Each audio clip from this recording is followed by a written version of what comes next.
Halo semuanya, selamat datang lagi di channel aku, Gen Tutorial. Untuk video kali ini aku bakal bahas bagaimana cara menonaktifkan atau memblokir pop-up di Google Chrome. Cara ini perlu kalian ketahui, karena kenapa? Karena buat kalian yang suka menelusuri apapun di internet, nyari-nyari konten, nyari materi atau apa, itu kalian pasti mengunjungi beberapa situs yang di dalam situs itu adalah situs yang dimonetize, kemudian banyak iklannya, terutama iklan pop-up. Nah, di Google Chrome kita bisa men-setting pengaturan untuk memblokir pop-up otomatis. Jadi kita kedepannya bisa lebih nyaman lagi dalam melakukan kunjungan ke dalam situs. Nah, langsung aja kita buka Google Chrome-nya. Kemudian kita klik di titik 3. Di sini aku contohkan yang dari Android dulu, karena untuk dari PC kita bakal bahas di video yang berbeda. Kita klik titik 3 di pojok kanan atas, kemudian kita klik di setelan. Nah, di sini kalian scroll ke bawah, lalu kalian lihat di sini ada tulisan atau tools bernama setelan situs.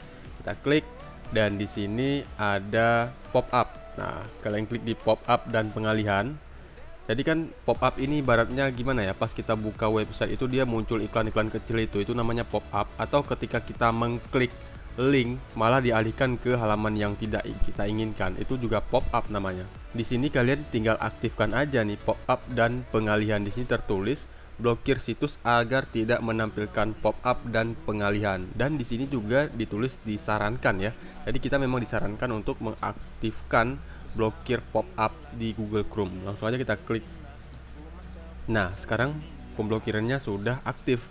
Di sini ada dua situs yang teridentifikasi tidak diizinkan untuk memblokir pop-up. Ini kalian bisa klik.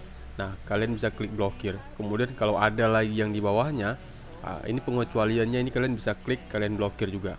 Oke, nah sekarang coba kalian lihat ini, tidak ada lagi pop-up yang akan kalian terima. Apakah cara ini 100% bakalan berhasil? Enggak juga, karena kalau kalian mengunjungi situs atau website tertentu, kan website itu dimonetize. Jadi iklannya pasti ada, tetapi ini bisa mengurangi iklan pop-up tersebut, karena bagaimanapun si pemilik situs harus mendapat keuntungan, yaitu dengan adanya iklan. Nah, seperti itu. Tapi paling tidak ini bisa mengurangi pop-up yang tidak penting gitu ya. Jadi pop-upnya tidak terlalu banyak lagi gitu, sudah disaring seperti itu. Terima kasih, semoga video ini bermanfaat. Jangan lupa klik like, subscribe, dan kasih komentar terkait video ini. Sampai jumpa di konten aku berikutnya.